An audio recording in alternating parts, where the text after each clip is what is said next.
Halo sahabat Gadera Sehat, mudah-mudahan tetap sehat semua, amin. Topik kita sekarang yaitu istirahat dan tidur. Sebelum kita simak lanjutannya, klik dulu like and subscribe agar terus meningkatkan semangat tim Gadera Sehat dalam membuat video. Kita bahas pertama yaitu definisi istirahat. Istirahat merupakan keadaan yang rileks, tanpa adanya tekanan emosional dan bukan hanya dalam keadaan tidak beraktivitas, melainkan juga berhenti sejenak. Karakteristik istirahat, yaitu merasakan bahwa segala sesuatu dapat diatasi, merasa diterima, mengetahui apa yang sedang terjadi, bebas dari gangguan ketidaknyamanan, mempunyai sejumlah kepuasan terhadap aktivitas yang mempunyai tujuan, dan mengetahui adanya bantuan sewaktu memerlukan. Definisi tidur, yaitu suatu kondisi tidak sadar di mana individu dapat dibangunkan oleh stimulus atau sensori yang sesuai, menurut Guiton 1986. Tidur merupakan keadaan tidak sadarkan diri yang relatif. Ciri tidur memiliki aktivitas yang minim, memiliki kesadaran bervariasi, terdapat perubahan proses fisiologis, dan terjadi penurunan respon terhadap rangsangan dari luar. Fisiologi tidur merupakan pengaturan kegiatan tidur yang melibatkan hubungan mekanisme serebral secara bergantian agar mengaktifkan dan menekan pusat otak untuk dapat tidur dan bangun. Aktivitas tidur diatur oleh sistem pengaktifasi retikularis. Fisiologi tidur, saat sadar, neuron dalam reticular activating system atau RAS akan melepaskan katekolamin seperti norepinefrin. RAS juga memberikan rangsangan visual, pendengaran, nyeri, dan perabaan. Juga dapat menerima stimulasi dari korteks cerebri, termasuk rangsangan emosi dan proses pikir. Fisiologi tidur. Saat tidur, terdapat pelepasan serum serotonin dari sel khusus yang berada di pons dan batang otak tengah, yaitu bulbar synchronizing regional atau BSR. Saat bangun, bergantung dari keseimbangan impuls yang diterima di pusat otak dan sistem limbik. Kebutuhan tidur. Sesuai umur, terdapat tingkat perkembangan dan jumlah kebutuhan tidur. Dapat kita lihat di tabel berikut ini. 0-1 bulan, bayi baru lahir, kebutuhan tidurnya adalah 14-18 jam per hari.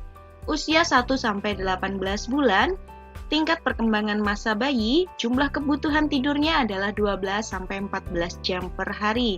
Usia 18 bulan sampai 3 tahun, yaitu masa anak-anak, jumlah kebutuhan tidurnya adalah 11-12 jam per hari. Usia 3-6 tahun, masa prasekolah, kebutuhan tidurnya adalah 11 jam per hari. Untuk usia 6-12 tahun, masa sekolah, kebutuhan tidur adalah 10 jam per hari. Dan di usia 12-18 tahun, masa remaja, jumlah kebutuhan tidurnya adalah 8,5 jam per hari. Usia 18-40 tahun di masa dewasa, yaitu kebutuhan tidurnya 7-8 jam per hari. Usia 40-60 tahun, masa muda parubaya, jumlah kebutuhan tidur adalah 7 jam per hari. Dan di usia 60 tahun ke atas, pada masa dewasa tua, kebutuhan tidur adalah sekitar 6 jam per hari. Jenis tidur, ada NREM dan juga REM. Nah, NREM adalah non-rapid eye movement. Tidur yang disebabkan oleh menurunnya kegiatan di dalam sistem pengaktifasi retikularis. Disebut tidur gelombang lambat karena gelombang otak sangat lambat. Dan selanjutnya adalah tidur REM atau rapid eye movement, tidur yang disebabkan oleh penyaluran isyarat-isyarat abnormal dari dalam otak, meskipun kegiatan otak mungkin tidak tertekan secara berarti, disebut dengan jenis tidur paradoks. Lalu kita masuk ke bagian tahapan tidur yang diawali oleh pre-sleep sleepiness atau mengantuk, dilanjutkan ke NREM stage 1 atau tahap 1, NREM stage 2 atau tahap 2, NREM stage 3 atau tahap 3, NREM stage 4 atau tahap 4, NREM stage 3 kembali, dan menuju kembali ke NREM stage 2, kembali ke REM sleep, menuju REM sleep dan akan kembali lagi ke NREM stage 2. Tahapan tidur NREM yaitu tahap pertama, tahap transisi antara bangun dan tidur dengan ciri rileks, masih sadar dengan lingkungan, merasa mengantuk, bola mata bergerak dari samping ke samping, frekuensi nadi dan napas menurun, dapat bangun segera selama tahap ini dan berlangsung sekitar 5 menit. Masuk ke tahap 2 merupakan tidur ringan dan proses tubuh terus menurun dengan ciri mata pada umumnya menetap, denyut jantung dan frekuensi napas menurun, temperatur tubuh menurun, metabolisme menurun, berlangsung pendek dan berakhir 10-15 menit. Pada tahap ketiga, tahap ini merupakan tahap tidur dengan ciri denyut nadi melambat, frekuensi napas melambat, proses tubuh lainnya melambat, dan disebabkan adanya dominan sistem saraf parasimpatis sehingga sulit untuk bangun. Pada tahap keempat, merupakan tahap tidur dengan ciri kecepatan jantung dan pernapasan turun, jarang bergerak, sulit dibangunkan, gerak bola mata cepat, sekresi lambung menurun, dan tonus otot menurun.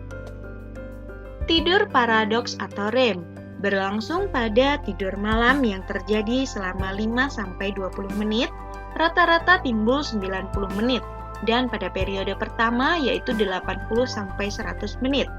Kondisi orang sangat lelah, awal tidur sangat cepat, bahkan jenis tidur ini tidak ada.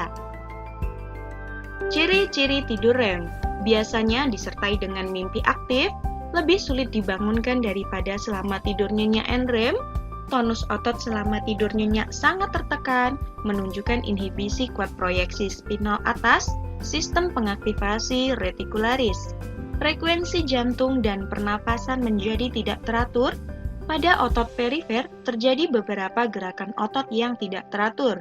Mata cepat tertutup dan terbuka, nadi cepat dan irreguler, tekanan darah meningkat atau berfluktuasi, sekresi gaster meningkat, dan metabolisme meningkat. Tidur REM penting untuk keseimbangan mental, emosi juga berperan dalam belajar, memori, dan adaptasi. Fungsi dan tujuan tidur. Belum diketahui secara jelas fungsi dan tujuannya, tidur diduga bermanfaat menjaga keseimbangan mental, emosional, dan kesehatan, menurunkan aktivitas stres pada paru-paru, sistem kardiovaskuler, endokrin, dan lainnya. Efek tidur.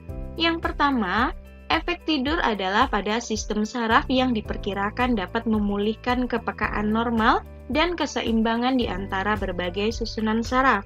Kedua, efek pada struktur tubuh yang dapat memulihkan kesegaran dan fungsi organ dalam tubuh karena selama tidur telah terjadi penurunan aktivitas organ-organ tersebut.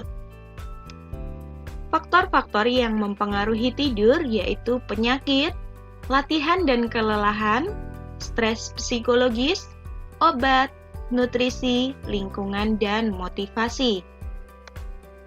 Gangguan atau masalah kebutuhan tidur, yaitu insomnia, hipersomnia, parasomnia, dan enuresis.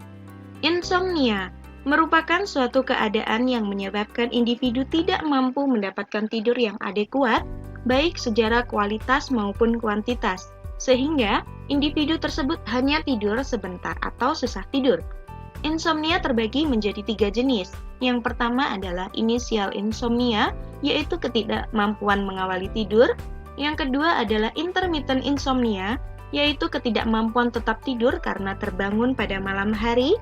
Yang ketiga adalah terminal insomnia, yaitu ketidakmampuan untuk tidur kembali setelah bangun tidur malam hari. Hipersomnia, yaitu gangguan tidur dengan kriteria tidur berlebihan lebih dari 9 jam per hari, kemungkinan karena masalah psikologis, depresi, kecemasan, gangguan susunan saraf pusat, ginjal, dan hati, gangguan metabolisme.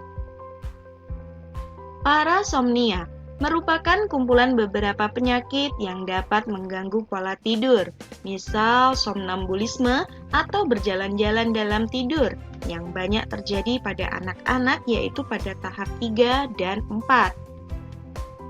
Selanjutnya adalah enuresis, merupakan buang air kecil yang tidak disengaja pada waktu tidur atau disebut juga dengan istilah mengompol. Macam enuresis ada dua, yaitu enuresis nokturnal atau mengompol pada waktu tidur, dan enuresis diurnal, yaitu mengompol pada saat bangun tidur. Demikian penjelasan tentang topik istirahat dan tidur. Mudah-mudahan dapat memperluas wawasan kita bersama. See you next time!